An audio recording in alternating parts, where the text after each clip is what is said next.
যত ট্রফি জিতেছে সবগুলোর ফাইনালেই গোল পেয়েছিলেন এই তারকা ফুটবলার।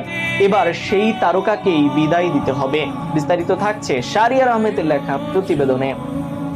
আর্জেন্টিনার জন্য ডি মারিয়া ছিলেন আশীর্বাদ স্বরূপ। গত ২০ বছরে আর্জেন্টিনা যত ট্রফি জিতেছে সবগুলোর ফাইনালেই গোল পেয়েছিলেন এই তারকা ফুটবলার। এবারের কোপার আগেই ঘোষণা দিয়েছেন কোপার পরেই আর্জেন্টিনার জার্সি তুলে রাখবেন তিনি। পেরুর বিপক্ষে মেসির অবর্তমানে জাতীয় দলের অধিনায়ক হিসেবে খেলতে নেমে দারুণ করেন ডি মারিয়া। তার ক্রস থেকেই লাউতারো মার্টিনেজ প্রথম গোলটি করেন।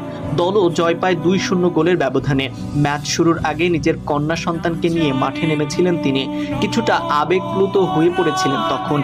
ম্যাচ শেষে ডি মারিয়া ভারী কণ্ঠে তাই সময় ফুরিয়ে আসার আকুতি। আমি অনেক ভুগেছি, আমি জানি অনেক কম সময় বাকি আছে আমার। আশা করি বিধাতা আমাকে আরও একবার শেষ হাসি হাসাবে। দলের গুরুত্বপূর্ণ জয়ে গ্রুপ চ্যাম্পিয়ন হিসেবেই পরের রাউন্ডে ওঠে আর্জেন্টিনা।